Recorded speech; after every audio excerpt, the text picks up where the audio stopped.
Dentro de alguns instantes, iniciaremos o podcast Alimentando a Fé. Você anda se sentindo cansado, desanimado, passando por problemas financeiros, na saúde, nas finanças e na sua família? Com depressão, sintomas elevados de ansiedade, buscando o impossível de Deus, necessitando de uma palavra que pode mudar a sua vida? Não hesite e nos contate pelo nosso WhatsApp 21 9 6480 0996. Deus tem um chamado para a sua vida. Junte-se à nossa família. Acesse agora a nossa página facebook.com Projeto A Marca da Promessa. Juntos pelo mesmo propósito.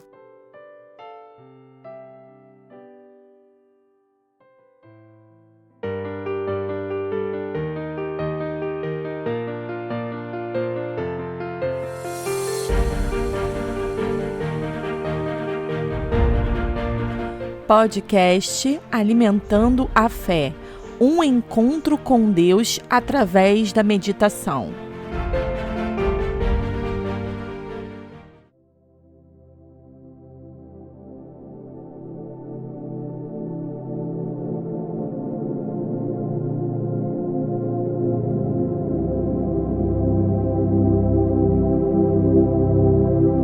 Olá, graça e paz, boa noite a todos. Sejam bem-vindos a mais uma edição do podcast Alimentando a Fé.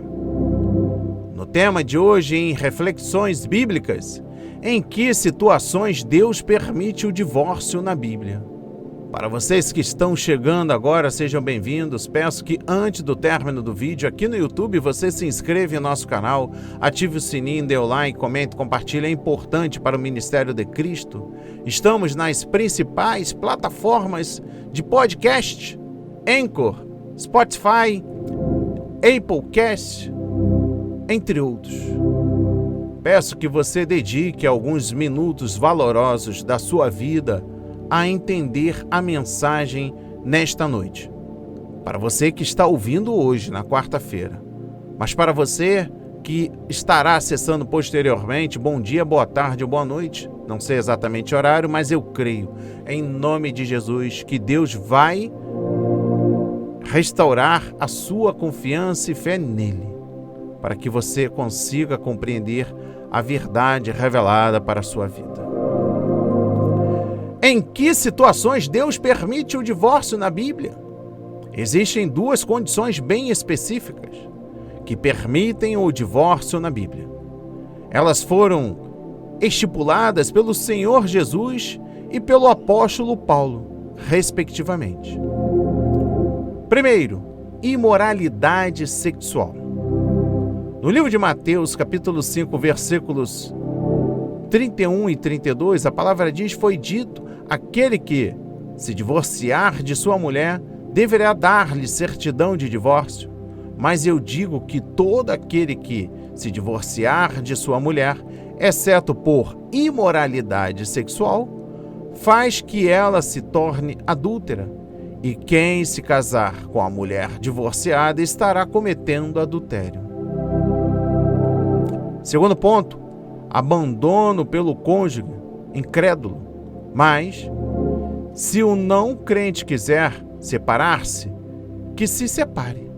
Em tais casos, não fica sujeito à servidão nem o irmão e nem a irmã. Deus chamou vocês para viverem em paz. 1 Coríntios, capítulo 7, versículo 15.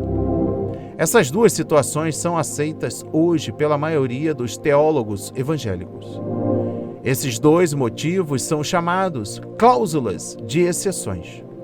Além dessas duas exceções, a morte do cônjuge também encerra o vínculo do casamento. Nesse caso, o cônjuge que sobrevive tem permissão para casar novamente, mas apenas no Senhor. 1 Coríntios, capítulo 7, versículo 39, diz: a mulher está ligada a seu marido enquanto ele viver, mas, se o seu marido morrer, ela estará livre para se casar com quem quiser. Contudo, que ele pertença ao Senhor. Romanos 7, versículo 3 diz: por isso, se ela se casar com outro homem enquanto seu marido ainda estiver vivo, será considerada adúltera. Mas, se o seu marido morrer, ela estará livre daquela lei e, mesmo que venha se casar com outro homem, não será adúltera. Primeira exceção, no caso de infidelidade conjugal.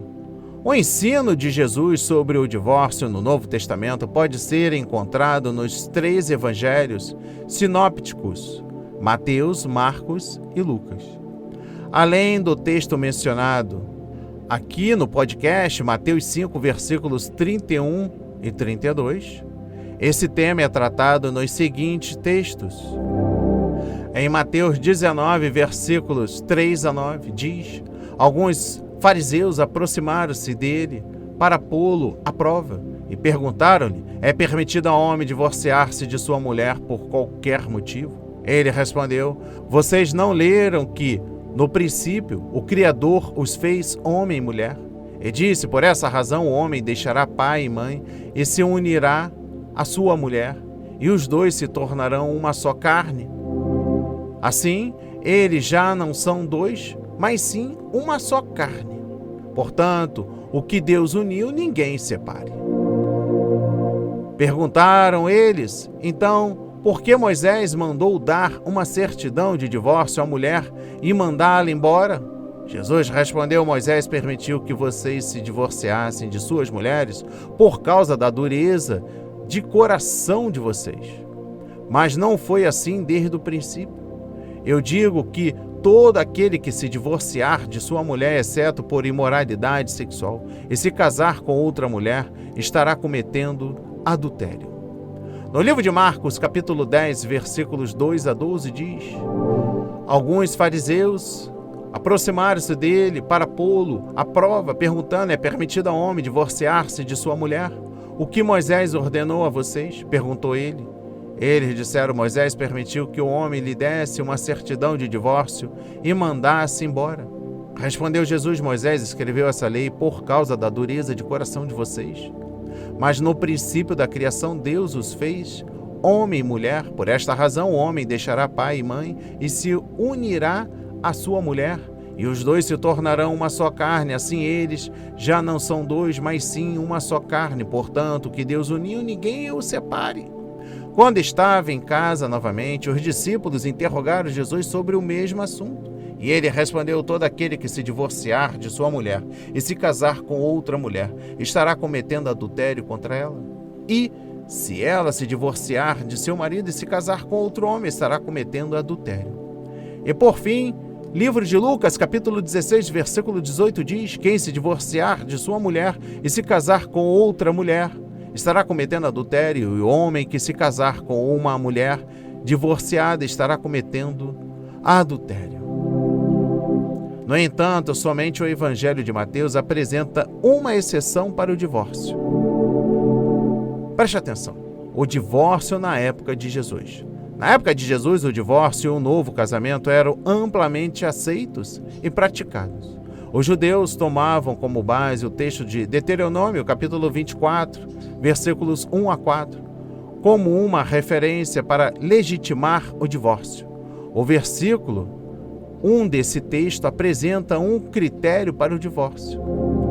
Está justamente em Deuteronômio, capítulo 24, versículo 1. Se um homem casar-se com uma mulher e depois não a quiser mais por encontrar nela algo que ele reprova, dará certidão de divórcio à mulher e mandará embora.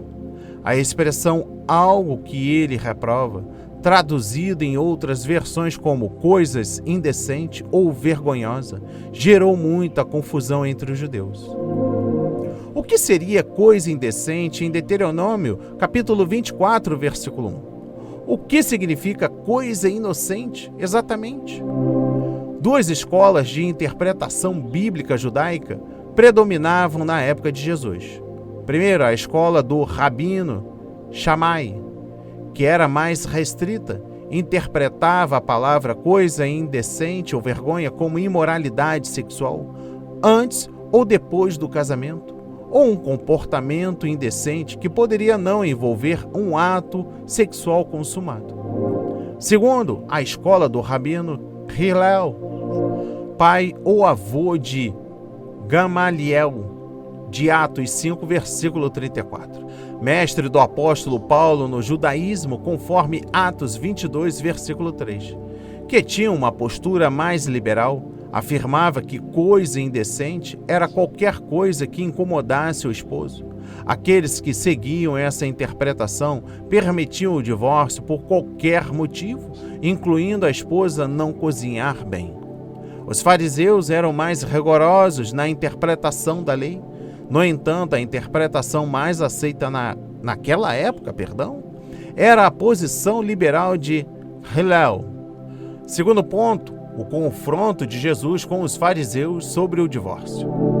Quando os fariseus confrontaram Jesus a respeito do divórcio, eles querem saber se Jesus segue a interpretação defendida por Hillel ou a posição um pouco mais restrita de Shammai. Em Mateus 19, versículo 3 diz: é permitido ao homem divorciar-se de sua mulher por qualquer motivo. Seguindo então o padrão estabelecido em Malaquias 2, versículo 16, que afirma que Deus odeia o divórcio, Jesus reafirma a indissolubilidade do casamento citada em Gênesis 1, versículo 27 e 2, versículo 24. Ele respondeu: vocês não leram que no princípio o Criador os fez homem e mulher e disse: por essa razão o homem deixará pai e mãe e se unirá à sua mulher e os dois se tornarão uma só carne.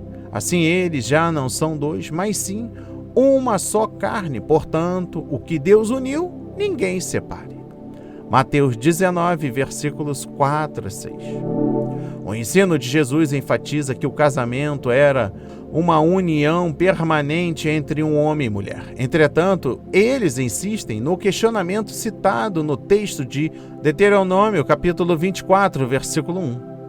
Perguntaram eles, então, por que Moisés mandou dar uma certidão de divórcio à mulher e mandá-la embora? Mateus 19, versículo 7. Jesus esclarece que Moisés permitiu o divórcio devido à dureza de coração do ser humano. Jesus respondeu: Moisés permitiu que vocês se divorciassem de suas mulheres por causa da dureza de coração de vocês. Mas não foi assim desde o princípio. Mateus 19, versículo 8. Ele deixa claro que a única razão pela qual um casal pode se separar é a imoralidade sexual por parte de um dos cônjuges. Em Mateus 19, versículo 9 diz: eu digo que todo aquele que se divorciar de sua mulher, exceto por imoralidade sexual, e se casar com outra mulher, estará cometendo adultério. Terceiro ponto, o significado de imoralidade sexual. A palavra imoralidade sexual no grego, língua que foi escrito o Novo Testamento, é porneia. Essa palavra deu origem a várias palavras na língua portuguesa, incluindo a palavra pornografia. Porneia é um termo genérico que se refere a todo tipo de prática sexual ilícita. Inclui adultério, fornicação, prostituição, incesto, homossexualismo e bestialismo. Quando um dos cônjuges se envolve em qualquer forma de imoralidade sexual, ele rompe uma aliança feita diante de Deus de ser uma só carne com o seu companheiro ou com a sua companheira. Jesus afirma que somente isso possibilita o divórcio e o rompimento do casamento. Mesmo estabelecendo uma exceção para o divórcio, a posição de Jesus era muito mais rigorosa que a escola de Shammai e de Hillel. Quarto e último ponto desta primeira exceção: perdão e restauração. O propósito sempre deve ser o perdão e a restauração. Muitos casais que sofrem com a imoralidade no casamento acabam conseguindo perdoar e restaurar o relacionamento. Quando isso acontece, frequentemente a relação do casal se torna mais madura e consistente do que era antes. No entanto, existem casos onde o perdão acontece, mas a restauração não necessariamente. Por isso, Jesus permite essa cláusula de exceção. Segunda exceção. Primeiro ponto, no caso do abandono por parte do descrente. A segunda exceção, onde a Bíblia menciona outra permissão para o divórcio, foi estabelecida pelo apóstolo Paulo. Ao orientar a igreja em Corinto sobre o casamento, o apóstolo abre uma nova possibilidade ao divórcio. Observemos o texto. Em 1 Coríntios capítulo 7, versículo 15 diz: Mas, se o não crente quiser separar-se, que se separe. Em tais casos, não fica sujeito à servidão nem o irmão nem a irmã. Deus chamou vocês para viverem em paz. Naquela época, quando uma pessoa casada se convertia a Cristo, era comum o cônjuge não crente abandonar o casamento por causa dessa decisão. O apóstolo Paulo então afirma que, quando isso acontece, o crente tem a possibilidade de confirmar ou legalizar o divórcio. No entanto, o crente não deve criar conflitos no casamento com o não crente e nem buscar a separação. A iniciativa da separação não deve acontecer por parte do crente. Observemos o que Paulo diz nos versículos anteriores. Aos casados ordeno, não eu, mas o Senhor, que a mulher não se separe do marido, mas se ela se separar, que não se case de novo ou que se reconcilie com seu marido, e que o marido não se divorcie da sua esposa. Aos outros, digo eu, não o Senhor, se algum irmão estiver casado com uma mulher não crente, e esta concorda em morar com ele, não se divorcie dela. E se uma mulher estiver casada com um homem não crente, e este concorda em viver com ela, que ela não se divorcie do marido. 1 Coríntios capítulo 7, versículos 10 a 13. O crente deve permanecer casado com o seu cônjuge, mesmo que ele ou ela não seja crente. Se o não crente concorda em viver com ele, o crente não deve buscar a separação. Entretanto, quando o não crente decide que não quer mais permanecer casado e vai embora, o crente não fica sujeito à servidão de um relacionamento que não existe mais. Somente quando o não crente decide que não quer mais continuar no relacionamento, é que o crente está livre para assumir o divórcio. Segundo ponto, o novo casamento é permitido para quem se divorcia? Preste atenção. O tema do novo casamento para o divórcio pode, às vezes, ser mais polêmico do que o próprio divórcio. A Bíblia não aborda com clareza se um novo casamento é possível para quem se divorcia.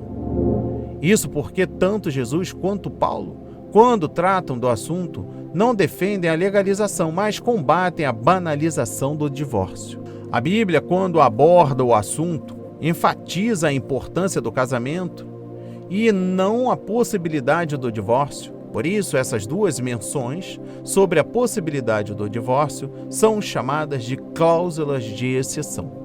Considerando essas duas cláusulas de exceção como aceitas e corretas, geralmente as igrejas adotam uma das seguintes posições quanto ao novo casamento para um crente divorciado. A primeira posição: o novo casamento é proibido em todos os casos. A pessoa pode se divorciar, mas não pode casar novamente. A segunda posição: o novo casamento é permitido somente para a parte inocente. Quem cometeu imoralidade ou abandonou o lar deve se arrepender e buscar a reconciliação. Terceira posição: o novo casamento é permitido para ambas as partes, se o divórcio aconteceu devido à imoralidade ou abandono do lar.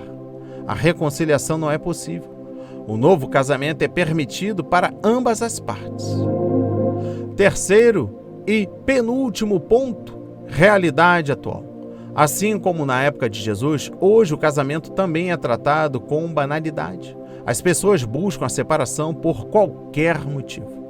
A palavra de Deus nos diz que o casamento foi estabelecido por Deus antes do ser humano pecar. Por isso, é uma aliança divina entre um homem e uma mulher que deve durar por toda a vida. Incompatibilidade, crises financeiras, falta de atenção, interferência dos sogros, falta de comunicação, entre outras, não são razões bíblicas para o divórcio. No caso de haver agressões físicas ou abuso, deve-se buscar uma ajuda antes de recorrer ao divórcio. Para poder resolver o problema, às vezes, é necessária uma intervenção espiritual, emocional, social e até jurídica. A integridade física e pessoal de todos deve ser preservada. Em alguns casos, pode haver a necessidade de uma separação temporária para tratar a questão. Entretanto, conforme o ensino bíblico, o divórcio deve ser a última opção. Quarta e última, reafirmo que, persistindo a agressão, houve o primeiro caso e manteve o segundo, proceda conforme a mensagem aqui citada. Proceda com a necessidade de uma separação temporária para tratar a questão. Proceda com o auxílio de um pastor, obreiro, ou até mesmo aqui no projeto, uma intervenção espiritual, um preparo emocional, social, e aí há as questões jurídicas que são estabelecidas pela lei do homem. Não somos a favor de agressão física às mulheres. Como eu disse, a primeira vez ocorreu, perdoe, proceda com uma instrução da Bíblia, mas, havendo reincidência, siga as orientações da Bíblia e busca ajuda externa. Receba esta palavra em nome de Jesus.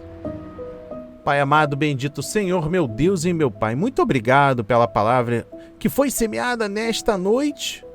Para vocês que estão ao vivo comigo, ouvindo agora nas plataformas de podcast e também aqui no YouTube, que possamos ser atenciosos, amorosos, mansos, companheiros, amigos, parceiros de nossos cônjuges. Saiba que quando Deus está dentro do relacionamento, a paz reina, o amor fortalece, mas quando há uma servidão ao mundo, as coisas ficam complicadas. Mas eu creio em nome de Jesus que muitos casamentos a partir de hoje estarão sendo restabelecidos porque a palavra foi semeada em nome de Jesus. Toda honra e toda glória seja dada para ti, Jesus. Amém e graças a Deus. Até o próximo encontro.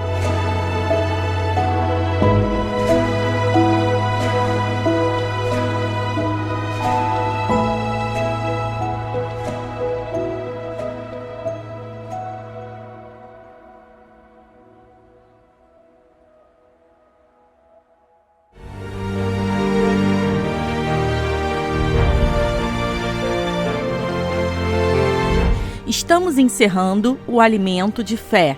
Até o próximo encontro.